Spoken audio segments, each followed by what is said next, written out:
beginning of May. I've already started off some squashes and courgettes, but I'm going to start some more off today because unfortunately slugs often get them, so it's really good to have spares, and it's also really nice to give some away to other people, especially at the moment because it's really hard to get hold of plants. So the variety of squashes I'm going to grow are Black Beauty, Golden Zucchini, Lebanese, Yellow Scallop, Patty Green and Denise a Fruit Rond. Very unusual name, so that's in there. And another really lovely courgette that I grow is this one, Lungo Florentino, which is particularly lovely. And the squash I'm going to start off today is Honey Bear, which is a really lovely flavour, and also a type of pumpkin. It's not like the type that you carve, it's actually much better to eat for the table. So it's called a zucca pumpkin.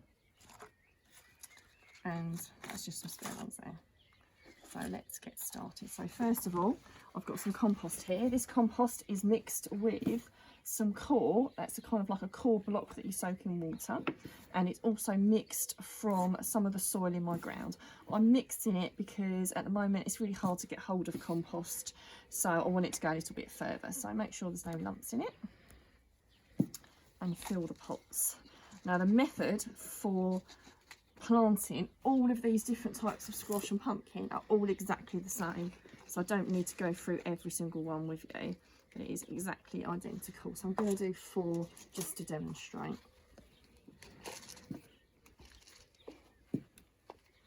So fill them nicely up to the top.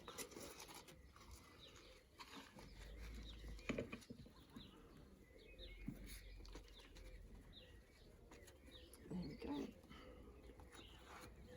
Now I always put more than one to a pot because they don't all germinate, and even if they do, you can separate them and still plant them all. So the first ones I'm going to start with are the Honey Bear. So just get the seeds out, put them onto your hand and look at the seeds. So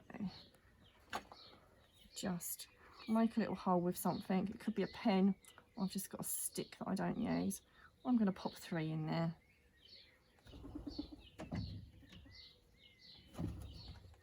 If I was using a slightly larger pot, I could have put 4.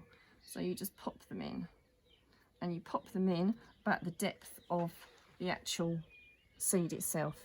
And that's a general rule of thumb with most seeds. So little tiny seeds like carrots, when you're sowing them into the ground, they don't go down very far. And if it's not just dropping down, then just poke it down with your stick. There we go. And then just gently pat it over the top. I start mine off in a heated propagator. If you haven't got a heated propagator, then a sunny windowsill will do. It's definitely worth investing in a heated propagator if you intend to start seeds off regularly. But if it's just a one-off, then a windowsill. If you haven't even got a propagator of any sort, even if it's not heated, then you could just put a clear plastic bag over the top of it just to create a little bit more warmth. As soon as they've germinated, whether it's in a heated propagator or whatever method you're using, and you've got a cover over it and it's heated, take them out, because otherwise they will germinate too much and they'll get too long and spindly. So, there we go. That's 3 pots. And one of the most important things is to make sure that you mark what they are. So I will put on here Honey Bear and squash, so I know exactly what they are when they get growing.